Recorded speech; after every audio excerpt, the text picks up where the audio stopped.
तर मंडळी, मोहब्बत का शरबत तुम्ही सगळीकडे पिला असेल, पण मोहब्बतची लस्सी पिण्यासाठी तुम्हाला यायचं आहे जवाहरनगर चौकात असलेल्या या ज्यूस गॅलरीला. हे नेमकं मोहब्बत की लस्सी काय प्रकार आहे ते या भावाकडून जाणून घेऊ.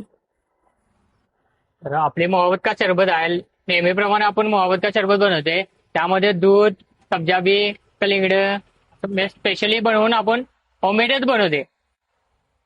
आता तुम्हाला मोहब्बत की लस्सी काय आहे हे दाखवतो. मोहब्बत की लस्सी मध्ये कसं आहे, आपण घरातच दही लावते. होममेडच दही असते. त्यामध्ये साखर, वेलची आणि आपण फ्लेवर मस्त की फ्लेवर म्हणजे आपला स्ट्रॉबेरी फ्लेवर घालते. त्यामुळे आपली लस्सी कशी एकदम एकदम मस्तपैकी गरगरीत घट्ट होते. त्यामध्ये आपण काय तर नवीन केले मोहब्बत की लस्सी. एकदा आवर्जून जवाहरनगर चौकामध्ये स्पेशली मोहब्बत की लस्सी, मोहब्बत का शरबत हे दोन्ही प्यायला नक्की या.